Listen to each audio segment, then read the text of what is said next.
of our side of the motion, we are actually fulfilling the goal of the parent best, is the way that you frame that for your side. So when we're talking about the actor, we always want to say that our side is meeting the needs of that actor the best. That's so whether you're on government or opposition, if you choose to focus on an actor or a particular actor, your job when you use them is to prove that your side gets better outcomes for them.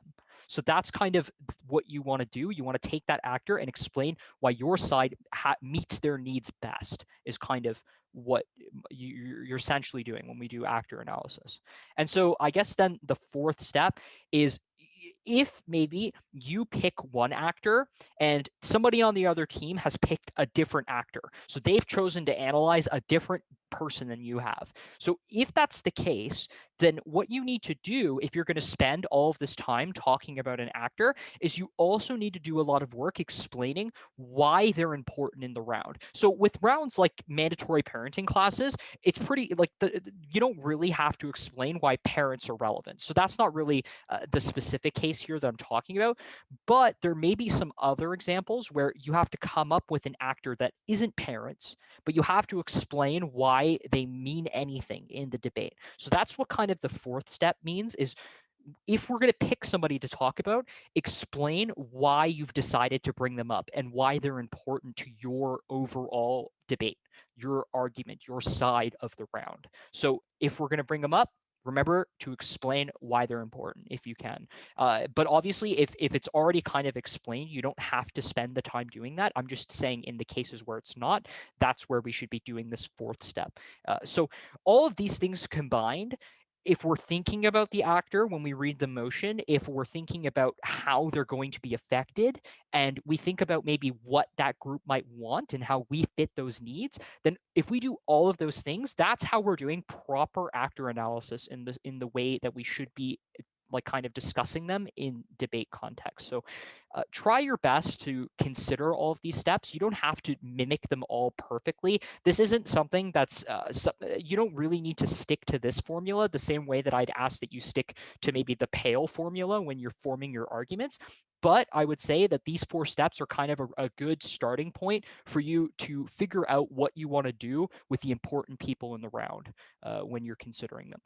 So why focus on actors, right? So I think firstly, in the cases where maybe there's a round that we're not really as comfortable with, so we're not coming up with a lot of actual arguments to support our position, actor analysis can help us fill that time. So if you're somebody maybe that struggles to come up with a lot of arguments to support your side, then one way that you can actually spend time that's still effective, and considering maybe if nobody else in the round has actually decided to do that, then you can stand out in a round of debate by honing in on an actor, especially if nobody else has talked about them, right? So if you're able to bring up somebody that might be important, that can really help you fill that time, those gaps in your speeches if you feel like you have some.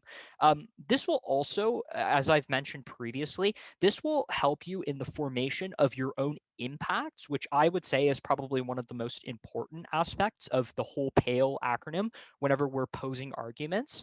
And so if we're coming up with our impacts almost as a extra benefit to what we're doing, I think that can help in solidifying our arguments as well as we keep doing them. And also, it's not that hard, right? It's pretty, of all the things that you can be doing in debate in terms of coming up with arguments and analyzing all of those arguments, doing actor analysis is actually one of the easiest things that you can be doing in debate. It's one of the easiest forms of analysis you actually can do, because a lot of the times, if you're going to define the group, so if we're talking about parents and you want to define the goals of a parent, you can be pretty general, right? Because parents is a big group. There's a lot of different types of parents, right? So you can say that in general, the goals of parents are the safety and well-being of their children, right? So that's kind of why it's easy, is that for those groups, you don't really have to get super in-depth talking about what they might want. So that's kind of another reason why we should focus on actors. And so I guess with all of that in mind, the reason that I gave you this brief rundown before we did this week's topic is I think that we had an issue before the last time we talked about the parent actor where we didn't really focus on them as much as I would have liked. So I think for this round, given that we are talking about parents or future parents and how they might be affected by a mandatory parenting class, I would like some form of analysis about what parents might want and why maybe having a parenting class would allow us to either meet that need or not allow us to meet that need. And that's up to how you guys choose to debate that. So let's talk about then key terms, given we've already kind of mentioned key actors.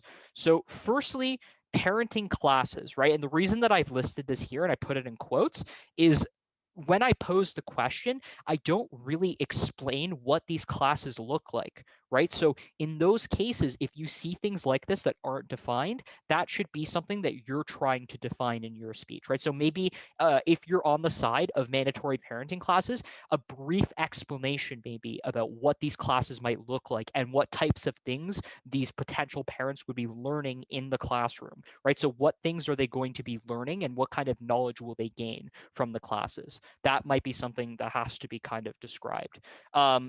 And then I've listed mandatory here because obviously, whenever we say mandatory,